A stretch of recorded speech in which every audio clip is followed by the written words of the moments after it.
Go ahead, Doctor, please. Rabbi, you very, very carefully dissect exactly the sequence of wordings and what should be in and what shouldn't be in, as if everything that's in is not only exactly what should be in, but it's exactly in the section and in the wording and in the sentence that it should be in. Now, my assumption is that for this was if this was actually taken down word for word by Moses from God, I get it. But if the assumption is that a lot of this was put together over a long period of time by various people, why is their assumption that exactly the sequence has to be exactly as it is? Because one is this is exactly the way God meant it, so let's not edit God. The other is a lot of this is man constructed, and therefore, why does this exact precision on not so much what is grammatically correct or what makes a better sentence, which one would look at in literature, but you're looking at it as if either we're honoring God or we're not. Right, so I'm going to say two things about that.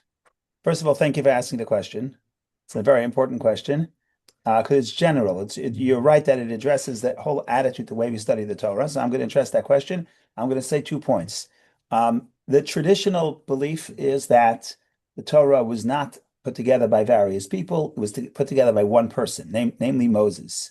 In other words, there's one author. We believe that Moses wrote it by the word of God, but at least the 5 books of Moses, the traditional belief is that it was handed down.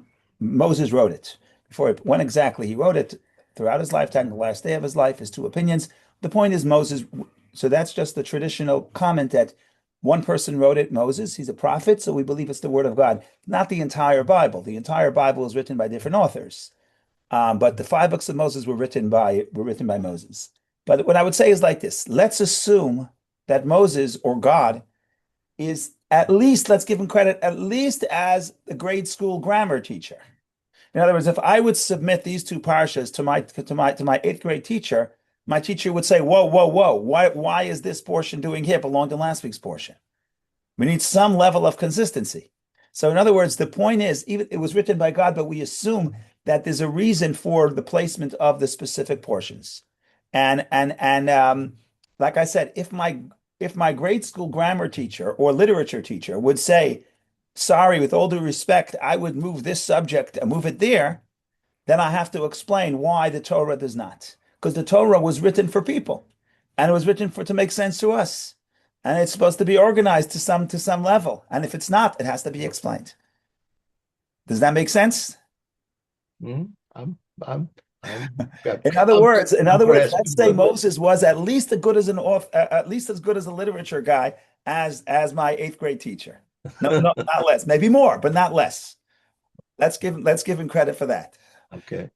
All right. Okay. Okay. Something to think about. Then we could elaborate because it's an important question, and we could talk about this.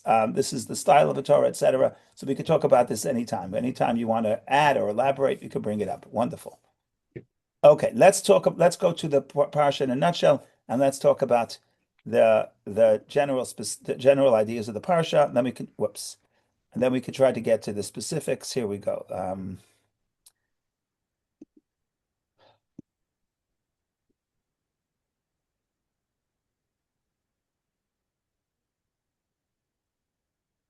Okay, here we go.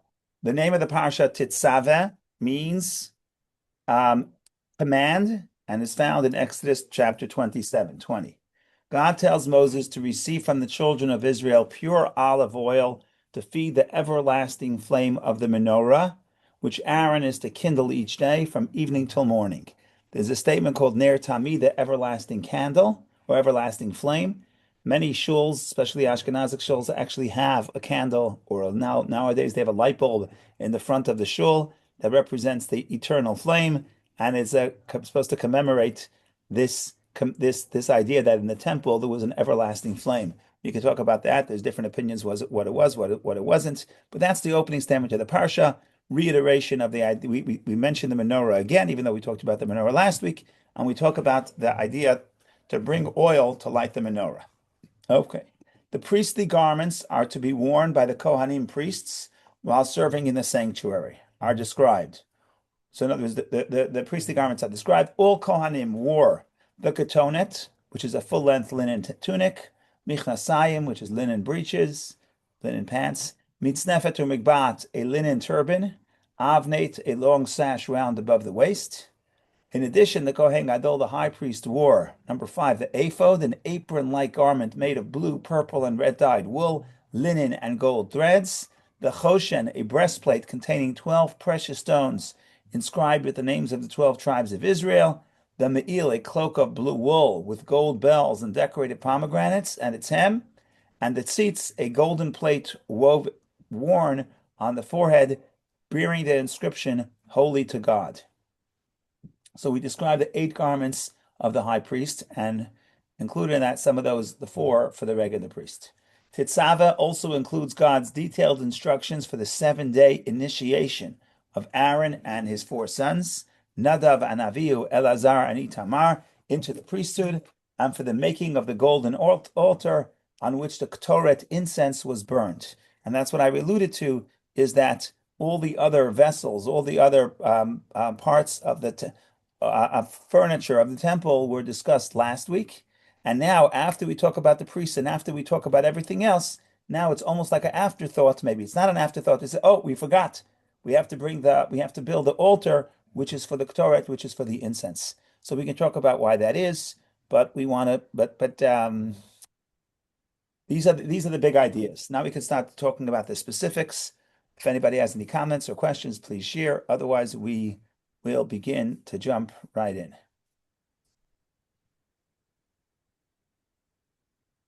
Go to Exodus 27.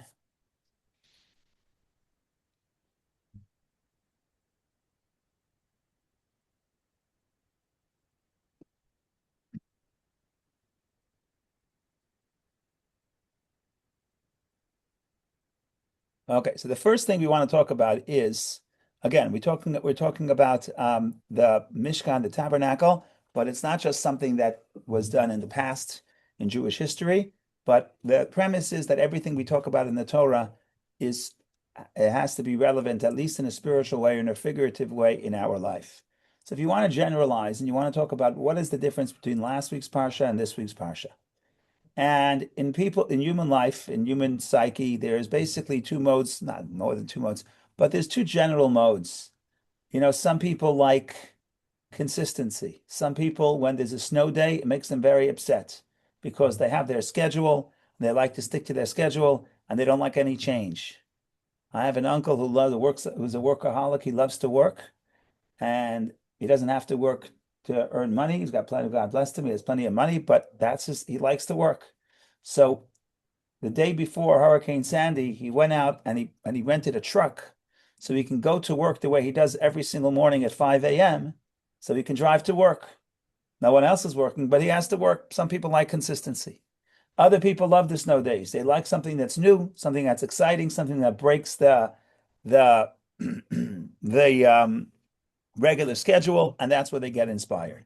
So if you think about it, last week's Parsha and this week's Parsha express these 2 ideas. Last week's Parsha, God says, look, please could people donate? We want to donate and we want to build a home for God. Okay, this building a home for God, what does it require of the person? It's really a one-time event.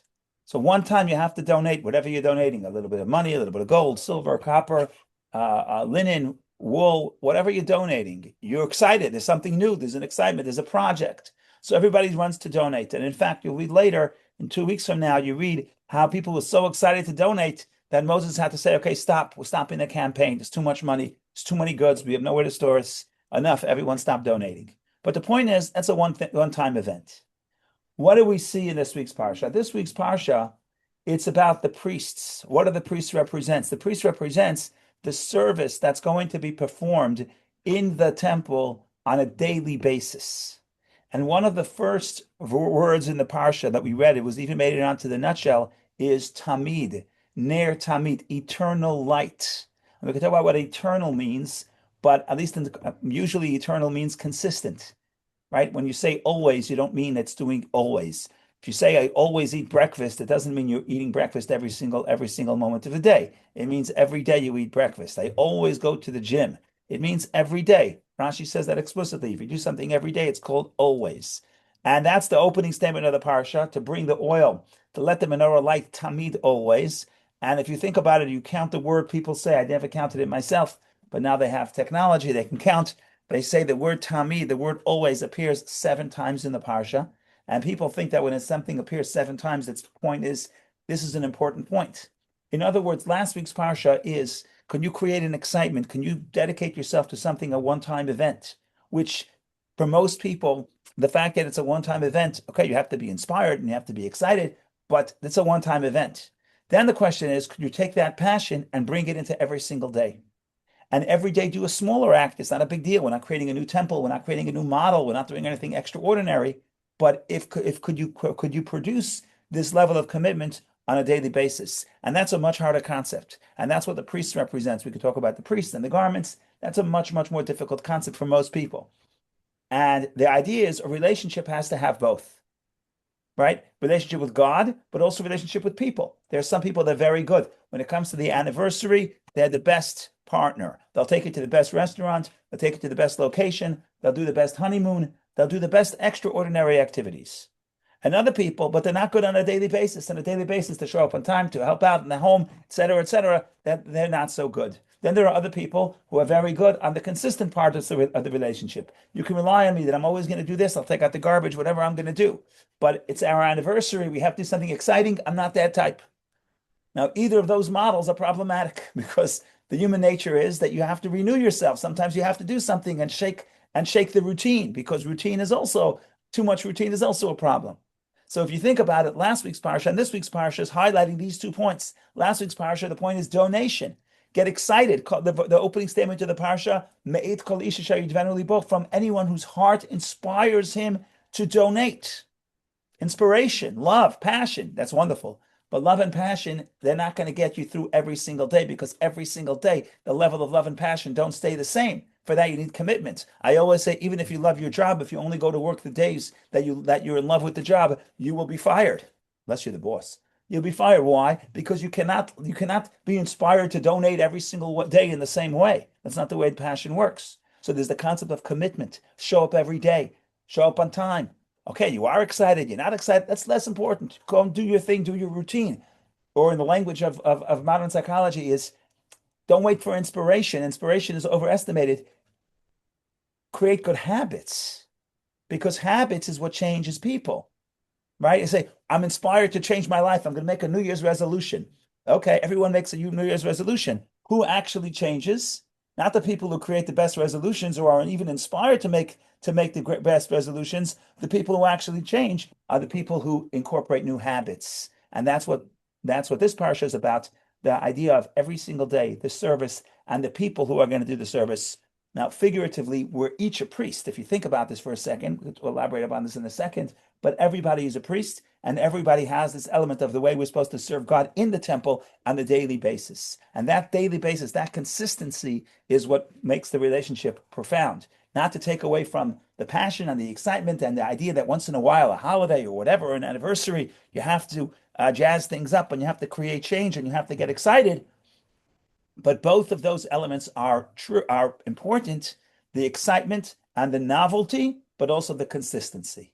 And if you think about it, that's last week's parsha and this week's parsha. And if you think about it, that every relationship, both with people and with God, and so every type of relationship, you have to have both of these elements. That's the first introduction. I'm not going to say there are not going to be others, but that's the first introduction. Now you could choose to agree, to disagree. If you like it, you don't like it, you're upset, you're happy, whatever you want to share, you're welcome to share. Otherwise, we continue down and down the road, down the journey.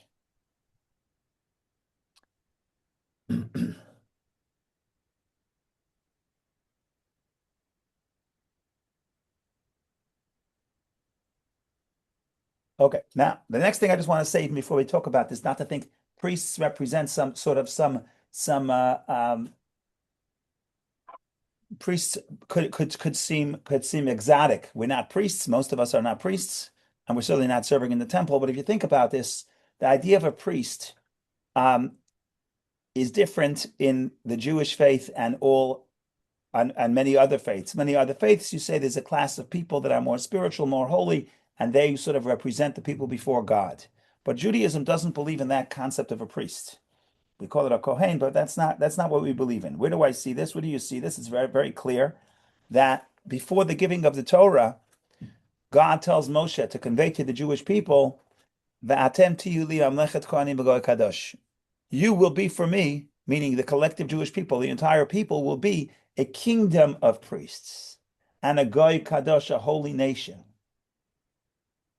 By the way, this is parenthetically, but if you're on the dark corners of the web, which I don't recommend you go there, but if you happen to be there, you hear about there are anti-Semites who like to think that the Jewish people are anti-Gentile, and there's a derogatory term called goyim, and today they always, oh, you call me a goy, I'm a goy. So first of all, goy means nations, and a goy means a nation in the singular, and goyim is plural. And the reality is that the Jewish people are also a goy. That we're a nation. We happen to be a holy nation, but it's not a derogatory term. It's just a regular term in Hebrew. So it's not even Gentiles. It literally means nations. Is goyim in the plural? They're nations of the world, nations. And then we're also a nation. We're a goy kadosh. We're a holy nation. But the point here is God says the entire Jewish people are priests because we don't believe that there's somebody that stands between us and God. Every Jew stands before God, and every Jew he has the responsibility of the priest, which is essentially to serve God and to be a teacher, etc. And in fact, before the Torah, the original plan was that not everyone could be in the temple all the time. People have to farm the land, so every single family will have a priest, which would be the firstborn, the Bechor, the firstborn. I don't want to get into that right now because we're going to read about it in the fourth book of the Torah. But in any case, even after it's no longer the Bechor, it's no longer firstborn, it's the specific family. It's just that those are the people who are serving in the temple represent the idea that every single person serves God in their own way. In other words, when you read about the priests, it's not that they're doing it instead of us, but they're resembling what we should be doing in a figurative sense. So when we say the priests are doing this or the priests are doing that, it's not to say this is an exotic group, these are the holy people. It's, first of all, they represent us. That's another thing we'll get to. Aaron, the high priest, when he stands before God, he has a breastplate with 12 stones. What is written on the stones? The 12 tribes of Israel. He's not an individual person. He's representing the collective Jewish people. Not everybody could be in the temple all day. So you hire somebody to represent us, not to represent us, meaning that to stand between us and God, but to be the person who literally is doing what we are doing figuratively. So that's about the high priest in general. But in general, the concept of priesthood and the concept of the priestly garments and everything we're going to talk about applies spiritually and figuratively to every single person. So that's introduction number 2. And now I think we could start talking about the main thing of the parsha, which is the holy garment, the priestly garments, and what do garments represent, and what is the idea that you have to have fancy garments. Seemingly, it looks a little bit, what do they call it? It looks like vanity. It's not important. It's superficial. Why the obsession with fancy garments? I mean, it's very nice. We have to support the garment industry. Many Jews started out in the garment industry. But today we're in high tech, and today you go to nobody's wearing suits anymore. So what's this idea? The focus of everybody has to wear nice garments when they stand before God. Is it a good thing? Is it a bad thing? What's the story? What's the history of garments? Or the way I like to call it, the Kabbalah of fashion. So that's the fancy title for today's class, at least the next few minutes of today's class. Go ahead, Vicky, please. Well, thank you, Rabbi. Because we started talking about the priests, the Levites, the Kohanim, they were not enslaved in Egypt, right? So they experienced Exodus in a little bit different way. So what is the difference, and how? Because we need to relate to them as well. What is the difference? Yeah, so that's a good question. I didn't plan to talk about this, but I guess I would say there's part of you that's not enslaved. There's part of you that worries about material things, and part of you, the spiritual side, is less worried, right? So of course you're affected, and the Levites were also affected, but there's a difference of how affected you are, right? In any problem a person faces, there's the parts of you that are more invested in the problem, and the parts of you that at the end of the day are more transcendent, right? So I banged my foot into the wall. So of course it's a big pain, and it's inconvenient, but there are parts of me that are okay, it's a big deal, So there's in any problem, I don't mean to downplay the problem, but in any problem, there's parts of you that get more caught up and more affected by the problem, and then there's parts of you that can sort of raise themselves above that problem. I would say that would be the figurative tribe of Levi in general, or priests specifically. But again, this is something that everybody has. It's not just that certain people have that skill, but really we're all a kingdom of priests in a way. What you're saying, they did experience the liberation and Hashem's liberation. Yeah, they were in Egypt. They weren't enslaved in the same way, but they couldn't leave. And I don't think Egypt was a pleasant place to be as a Jew, right? I don't think they can prosper. But the slavery wasn't intense for them. Maybe it was non-existent, but the point is that I'm sure that they were not able to flourish the way you think of flourishing in a free society. But again, the question is, how much does this problem, whatever the spiritual slavery is, how trapped am I in the problem, right? So then parts of me are more worried and more engaged in the problem, and parts of me are above it and say, okay, what's the worst thing that's going to happen? It doesn't really define me, right? So that's the priestly part of self. According to the Kabbalah, I think that Kohen is Chachma, is wisdom. Wisdom is transcendent. Okay, so there's a part of myself that can raise myself above the difficult circumstances and hopefully provide inspiration of how to solve the problem. We're not trying to ignore the problem, but that's the first step of trying to get out of the problem, is realizing that the problem doesn't define me. Right? That's another whole discussion, which relates to garments, by the way. Maybe we'll tie it in. Is that how do I define myself when I have a problem, I have a fault, or I have a difficulty, or I have a challenge, or I fail? I could define myself by the failure, or I could say that's external. That's not who I am. It's something I do, but it's not who I am. That's a very important question: is what am I? What are my garments? There's all kinds of funny Hasidic stories about that, but that's. Thank you, Rabbi. Thank you, Rabbi. So it's kind of both sides. They do represent the people, and they feel like part of the people. Yeah. But at the same time, they didn't experience the slavery as harshly. Right, but I would say that the people themselves have part of themselves that are above the slavery, right? In other words, the priest reminds me that I could also raise above it, that it's not, in other words, if I'm enslaved, the question is, am I enslaved on a practical basis? If I'm working for someone else, I'm enslaved. But the question is, do I define myself as a slave spiritually? That's a different question. It has nothing to do with my external circumstances, right? I wrote a Mishkan, a book report, and she chose to do it on Natan Sharansky's book.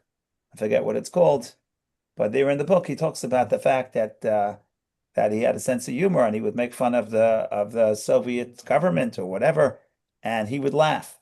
And the guards thought it was very funny, but they tried very hard not to laugh because it's against the law to laugh. They're going to be accused of being counter-revolutionary. So he tells them, I'm more free than you. I could laugh. You can't laugh. Right? So here you have the prisoner, and then you have the guard. And then the question is who's more enslaved, right? So it depends. It depends how you define yourself, right? So there's a difference between, but my point is everybody could have a Kohen within their soul. Thank you, Rabbi. Okay, let's think about garments in general, or like I say, the Kabbalah of garments. You may have heard me say this before, so I'm not going to be that at length. I try to be a little bit brief, but these are the basic concepts that we have to repeat because this is that when you talk about garments, you can't get away from this picture. So the first question is, we'll try to take a little journey about the concept of garments in Judaism, and then relate it back to the high priest. The question is, are garments a good thing or a bad thing? So what's surprising is that, not surprising, maybe not surprising, the word for garment in Hebrew, beged, first of all, there are different words for garment, but there's only one that appears in this week's Parsha, and that's the more common word. The other word we're going to get to later, but the first word, the most common word for garment in Hebrew is beged. And maybe not surprisingly, but it's certainly not by accident that the word beged comes from the word betrayal.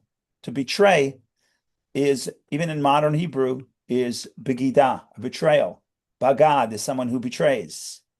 And beged and bagad, the exact same word. It's the exact same letters, exact same order. It's the same thing. Garments equal betrayal, which is an interesting, so that's a provocative statement. I'm sorry? Yeah, so garments equal betrayal, which is a provocative statement. How so? Why so? So I'm going to give at least two interpretations of why garments are betrayal, and then we'll try to take it to the next level. The first level is, okay, why, if you look at the history of the Bible, when were garments introduced? Before the sin of before the sin of the tree of knowledge, Adam and Eve were in the Garden of Eden. Everything was fine. They were wholesome. They were naked, and they did not know that they were naked. They didn't know they were naked, and everything was fine. Only once they consume the fruit of the tree of knowledge of good and evil do they realize that they're naked, and right away they cover themselves. And then they create garments. So, on a very basic level, the concept of garment is a result of the betrayal of the commandment of God. They only had one commandment. How hard could it be to do one commandment? We have 613. If you miss a few, okay, what are you going to do? It's 613. But here they only had one commandment, and they betray the commandment, and the garments are a result of the betrayal of the commandment. That's on a basic level. But on a deeper level, the idea of a garment as betrayal is because garment draws your attention or my attention to the external, and it conceals of what's happening inside. What is a betrayal? Betrayal means I'm not being honest. I'm not telling you how I really feel. So I could be very poor and I could put on a fancy suit and you think I'm rich. And I could be very rich and I go to that. I want to blend in at the basketball game. So I put on a pair of jeans and now I look poor, right? And you could dress up to anything you want. We have all these stories, all these studies where people are playing, the greatest musicians are playing the most beautiful music, but they're playing it in the subway station in Washington, D.C., and they're dressed in rags, so no one knows who they are. It's very easy. And then you could be a nobody and put on a fancy Armani suit, and everybody thinks you're an important person. So the idea of garments are a betrayal because it basically says, look, I'm fancy, look, I'm this, look, I'm that, but it's external. It doesn't tell you anything about the character.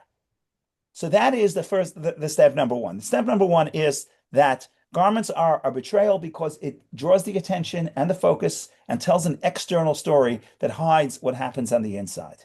That's why in Hebrew, garment is betrayal. Okay, fine. That's step number one. If it's not too provocative, we'll continue.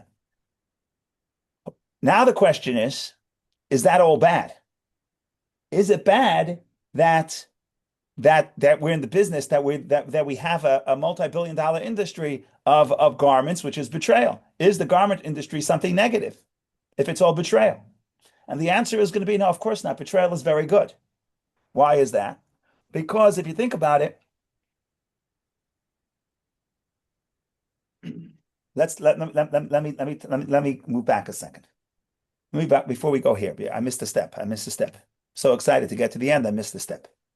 In the Kabbalah, and especially in Hasidic thought, but in the Kabbalah as well, if you read about Tanya, you'll read about the idea that there's also, just like there's physical garments, there's also garments of the soul. And what are the garments of the soul? The garments of the soul is thought, speech, and action.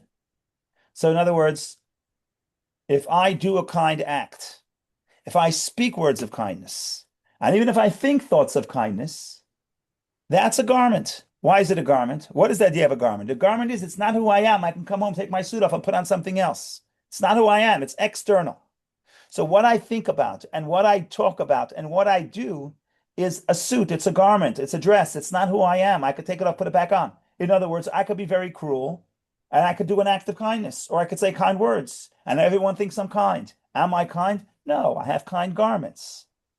Right? So again, it's betrayal. Why is it betrayal? Because I look at you. What am I looking at? I'm looking at your externality. Either I'm looking at your fancy suit, okay, or your fancy dress, okay. But even if I look at what you do and what you say, I don't know what you think, but you tell me what you think. So I'm judging you, or I'm saying you're a beautiful person because of the external, because of the garment. And the point is, that's just a garment. That's not who you are. It may be consistent with who you are. It may be inconsistent with who you are, but it's just a garment. So now, and again, it's betrayal because it betrays who you really are. It doesn't mean anything about it's a concealing. It's inconsistent with who you really are, or it could be inconsistent with who you really are. So that's another element of the garments, not just physical garments, but the garments of the soul. Okay, now I go to the next step and I say, so is it a good idea? Is it a good thing or a bad thing that there's a concept of garment in the world, that you can put on a garment that's inconsistent with how you are and with who you are and how you feel? By the way, the same thing is I'm going to a wedding. I don't feel good about myself. Forget about a wedding. I wake up in the morning. I don't feel good about myself. I put on a nice garment, makes me feel good. That's the way it is. Is that superficial? Maybe, but that's human nature. That's human nature. Human nature is that the garment. Okay, so now the question is: does garment is the fact that garment is a betrayal a good thing or a bad thing? And the answer is, of course, it's a good thing. Why? Because let's say I'm not feeling kind right now. So what? You don't have no one said you have to feel kind. So put on a kind garment, which is do a kind act. Um, do a kind act and do a kind act and speak kind words and put on a kind garment. The fact that right now I'm not feeling so kind, who cares? Betray, right? Say a word of kindness to your spouse, to your child, even if you're not feeling it right now. Because again, if you're always going to be 100% honest, there'll be no civilization, there'll be no family, right? If I say, do you like me today? Of course I don't like you today. Well, what am I going to say? I'm going to say the truth? No, you have to betray. That's the world we live in. You have to sometimes put on a nice garment inconsistent with the way you feel. So Benjamin talking about the three boxes of the ark. We'll get back to that because I need to go one more step before I can full circle.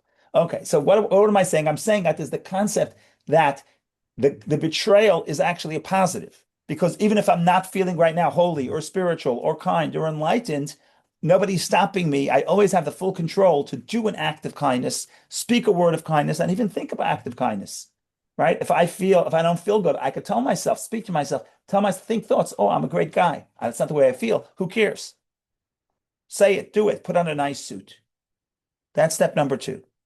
And then there's the one final step, which we'll get to, and then we'll take the questions. The final step is, well, what I alluded to earlier, that the way you act, the garment now ceases to be betrayal. Because when you're not feeling good night, you're not feeling good, and you put on a nice garment, that makes you feel good. So ultimately that affects your innards, even though I say it's vanity, it's external. Yes, but it's an external, but we are influenced by the external. So if I'm not feeling kind, but I act kind and I speak words of kindness and I think thoughts of kindness, I think kind words about the person sitting across me, I'm going to start feeling that way. So in other words, at the end of the day, the betrayal is no longer a betrayal. And by the way, that's why at the end, there's another Hebrew word for a garment, which in modern Hebrew is just talking about a dress, women's dress. But in biblical Hebrew, it's any dress, salma or simla. And that's the word shalem, that's the word complete, because the garments complete you. So in other words, initially, let's take a metaphor and then we'll give the analog. Initially, I don't feel good. I don't feel kind. When I speak kind words and I do kind things, or when I put on a suit, that's a betrayal of how I feel. I don't feel like dressing up. I don't feel like putting on makeup. I don't feel like putting on a nice tie. I don't feel like it. I feel like it's a betrayal of how I feel. But when I do that, initially it's betrayal, but then it completes me. And it's no longer a betrayal. It comes back and makes me perfect, makes me whole. And the same is true. So it's true for the physical garments. It's also true for the spiritual garments of the soul, the thought, speech, and action. That is the background that when you hear garment in the Torah, that automatically all this is supposed to compute. Once all this computes, now we can start talking about what are the garments of the high priest. But that's when you said that's what the word garment. That's as soon as you hear the word garment, everything I said the last 12 minutes is triggered, and you already have all the awareness of all of this. Go ahead, Vicky, please. Oh, thank you, Rabbi. When you said that when you perform act of kindness, the cruel person performs act of kindness, it's a positive thing. But not when you do it consciously. You do it only like with people like who can, give you power or just for show. Yeah. There is like everything else is manipulation. You're talking about manipulation. Right. Here, I wanted you to think I'm kind so you could trust me, so then I can take advantage of you. That's not what I'm talking about. I'm talking about I want a relationship with you. I want to feel close to you, but I don't feel it. Right now, I don't feel it. So what am I going to do? Say, I'm going to be honest and I'm not going to be hypocritical and tell you exactly how I feel, or forget about how you feel. Invest in saying something nice. That's what I mean. But everything can be manipulated. Right. Yeah. Definitely doesn't apply to the priest, but there is an exception because it can be selectively. 100%. And garments are betrayal. And I could dress up like something. I could dress up like a pious Jew. I would put on a kippah, and everyone thinks I'm a pious Jew. Meanwhile, I'm a bank robber. It's very easy, right? It's very easy to people judge people externally. I just judge people by what they wear. That's the reality. There's no reason to deny it. But the point is, should we embrace that or run away from it? And what the Kabbalah says, understand that the garments are very powerful. There is a concept, there is some element of betrayal, but that betrayal itself could be used for the good. Okay. I don't feel good, so because I get dressed up, then you feel good. But it's not consistent with what I feel right now. So big deal. But it will be consistent with how you feel in 10 minutes from now. Go ahead, Dr. Tamarin, please. But you're on mute. You're on mute. You have to unmute.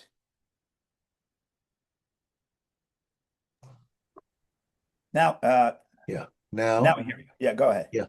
You answered my question, but also your ability to debate both sides of the issue, which is betrayal on one hand seems disingenuous, and on the other hand is uniquely enhancing, makes me think that as an aspect of Kabbalah, this is done on a regular basis.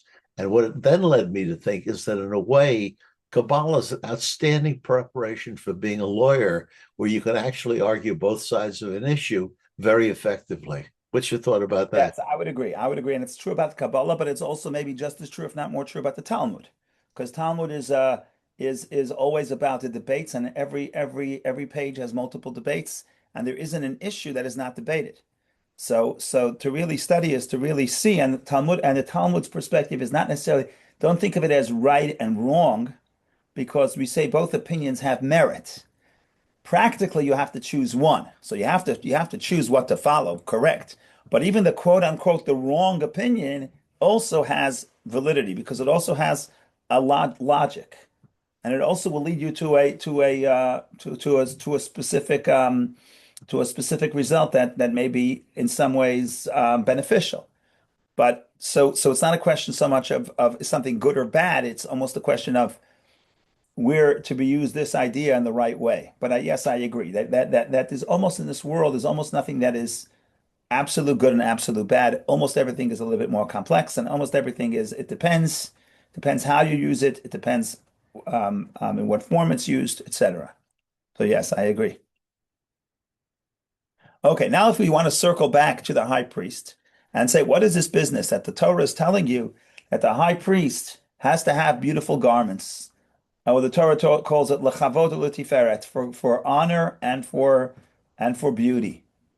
That's what you have to be for a high priest. Talk to me about someone being sincere. Talk to me about someone being God-fearing. Talk to me about someone being loving, which are all wonderful things to be as a high priest. And many of those qualities Aaron did have. We know Aaron was the epitome of someone who loved all people.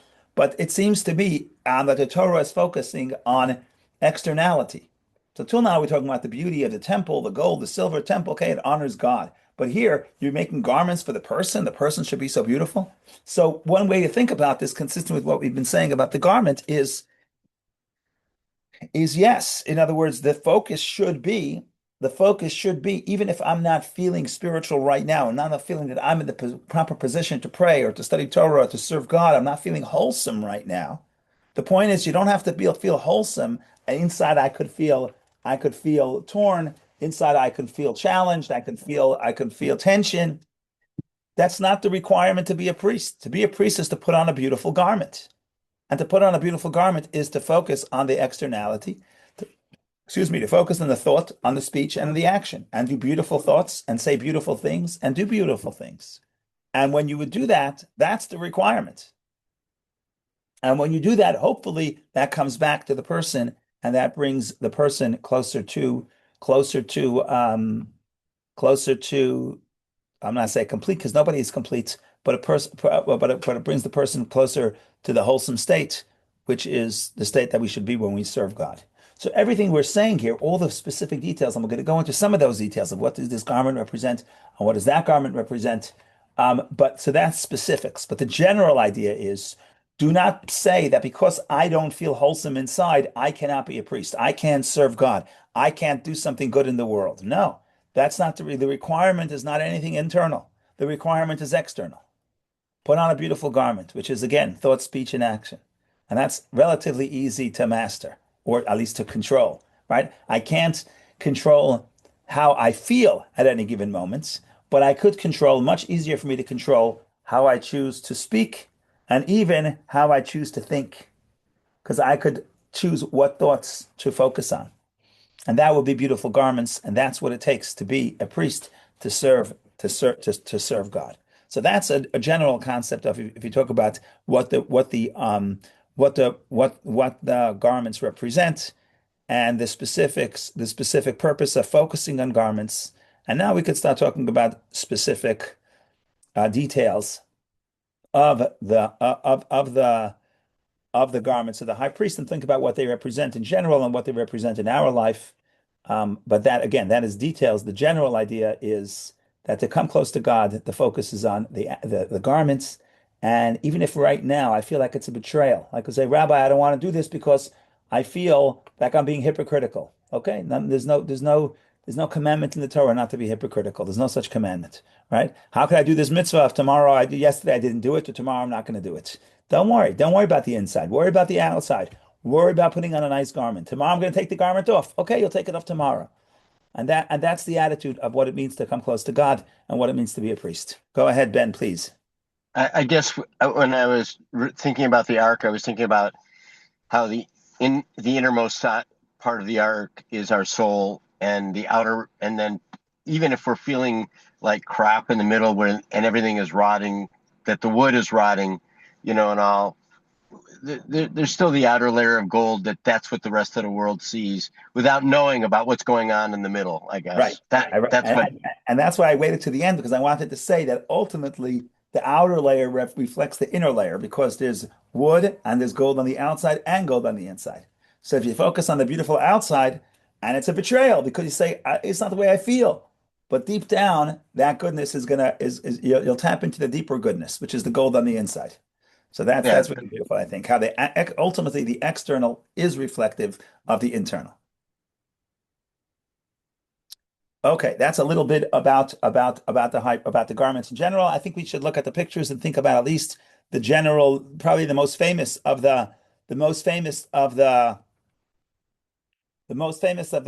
high priest. We can address that a little bit, but I'm going to open up the screen. I'm going to share the screen, and hopefully we can do a little bit of the pictures and see what it looked like, at least generally speaking, and then look at some of the significance, what the significance is.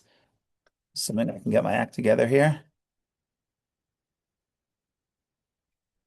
Oh, I know why it's not open. Anybody?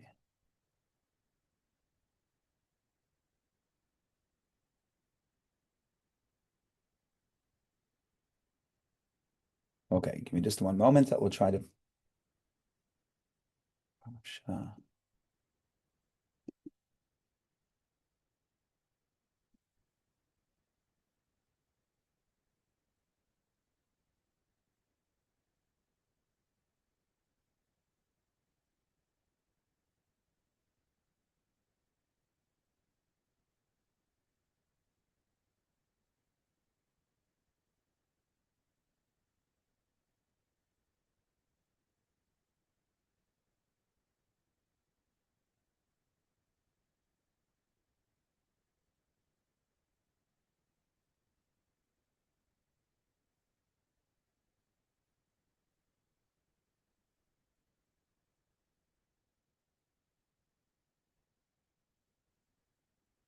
No pictures here. What's going on? How come no pictures?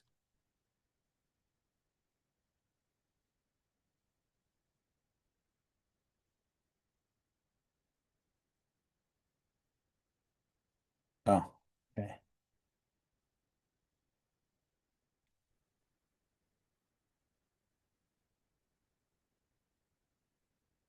Okay, most editions of the Chumash will have some pictures. Everyone does it a little bit differently.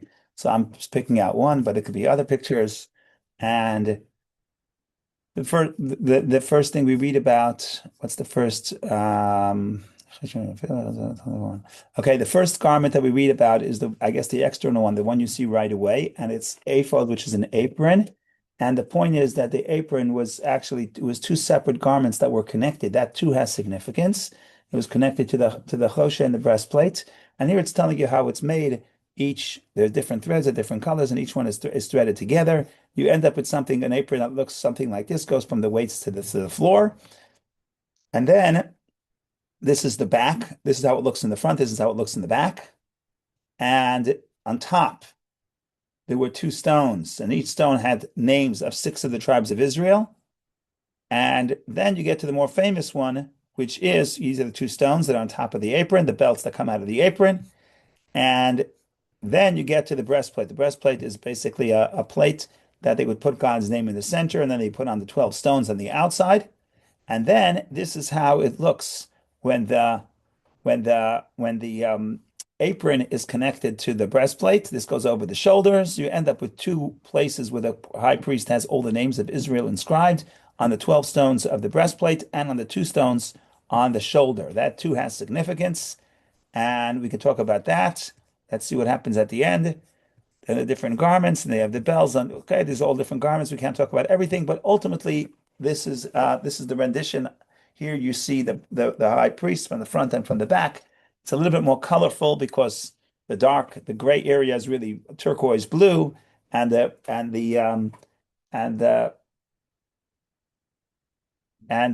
apron is many threads. There's different threads, different color threads, all threaded together. So it's a colorful apron.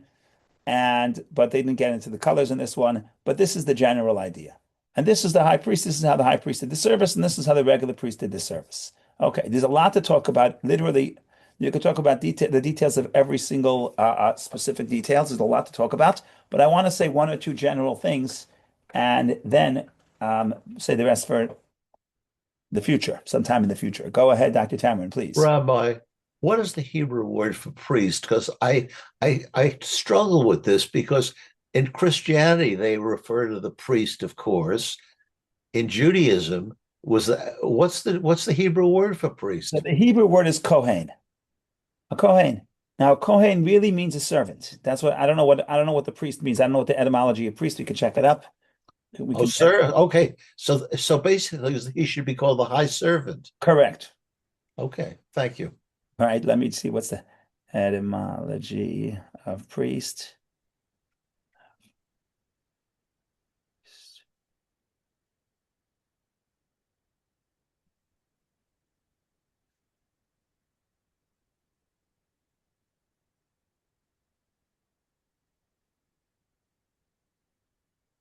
Okay, the Greek word seems to be related to the concept of elder or senior. At least But I love the concept that it means servant, which puts the high priest in a totally different relationship to a congregation. He's there to serve the congregation. That's 100% correct. That's 100% correct. Let's see if they have. He's not superior in a way the people are superior. Correct. And there's no superior. There's no one stands before God. The servant is in a way inferior, in a way that even if you look at, we talked about this in the past, but if you talk about in Jewish culture, as opposed to, for example, the Egyptian culture, we know in the Egyptian culture, the priests also are very wealthy. They own land, and their land is tax free. So if you can get yourself up to the priestly class, you have all the benefits of society. In Judaism, the priests are the servers in the temple. They don't get any land, and this is an agricultural society. So in an agricultural society, if you don't have land, you don't have livelihood.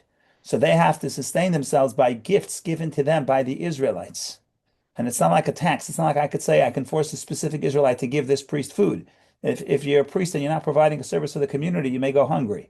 So the point here is that there is that they're dependent on the Israelites, even for their survival. So it's not the idea that you're closer to God, so you get all the benefits. It's much more complex than that. Either way, what is the point I want to say? There's different things that could be said, but let's just talk about the 12 stones that are on the chest of the high priest. So there's two things that we could say. We could talk about that. We could first of all say, what does that mean? It means the high priest represents the Jewish people. He's not coming as an individual, but he's coming representing the 12 tribes of Israel. That's number one. Number two, we could talk about the fact that there's 12 distinct tribes. Remember, on the shoulders, it's only 2 stones. We can talk about we'll save that for another time. But here there are 12 individual tribes and there are 12 individual ways to serve God. Well, there are 12 generally, there are many more paths. But the point is, not everybody is the same, not everyone looks the same, but only when we're all together and united do we stand before God as a complete people. The final point I want to say is as follows. The Torah tells us that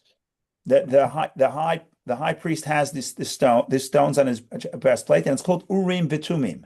And Urim Vitumim is related to connected to the state of Connecticut, because if you look at the logo of Yale University, there are Hebrew words on it, and it means Urim Vitumim. Urim Vitumim is on the logo of the Yale University, and it basically means the Urim comes from the word light, and Tumim means complete. So it's the knowledge of God that comes from the plate of the high priest that brings light and brings completeness.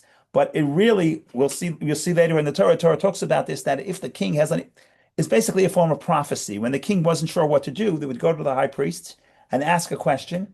And then with prophecy, they would see the letters on the stones, because remember, there are 12 stones and each stone has the names of has a name of a tribe. So you have collectively, you have all the letters of the Jewish people, all the letters of the Hebrew alphabet.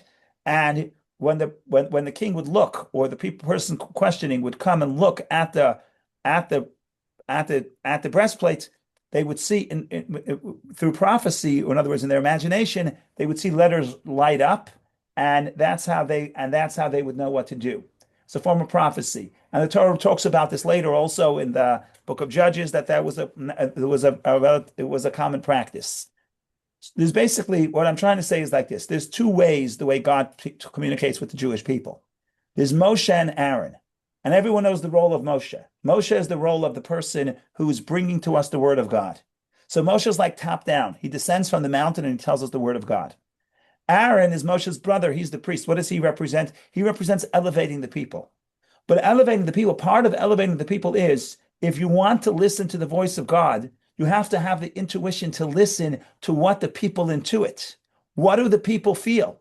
In other words, the fact that when the high priest, the form of prophecy from the high priest was that the letters of the names of the children of Israel illuminate and tell us what to do. And this is a very important concept, because in Judaism, we always talk about the fact that there's the written Torah and the oral Torah.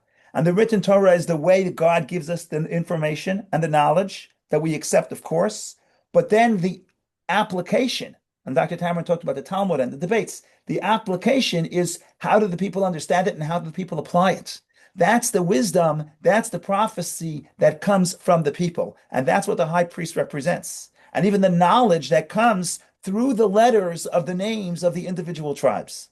So if you want to hear God talking, you have to listen to two places. You have to listen to Moshe. You have to listen upward, say what has been accepted and passed down to us. But you also have to listen to Aaron and say, how do the people feel? And how do the people apply it? And how do the people, what elements and what perspective are the people bringing to the table?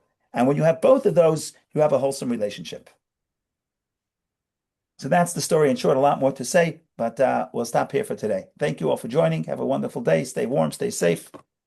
Enjoy the beautiful sun and the beautiful reflecting on the beautiful snow. Rabbi? Okay. Yes, go ahead. I just found out when I went and looked up the Yale symbol, okay, that it actually is in Hebrew. They translate it as Lux and Veritas, which is Greek, but at the Yale symbol, it actually has the Hebrew words based on the breastplate, exactly what you said. 100%.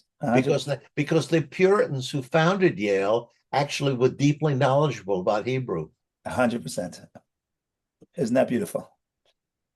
Amazing. Okay, thank you all for joining. Well, what's amazing is you.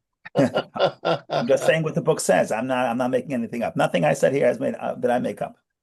Thank you. They say the old joke is the difference between plagiarism and research. Plagiarism is if you steal from one person. Research is if you steal from many people. I love that. Okay. Wonderful day. Thank you. Take care. Thank you.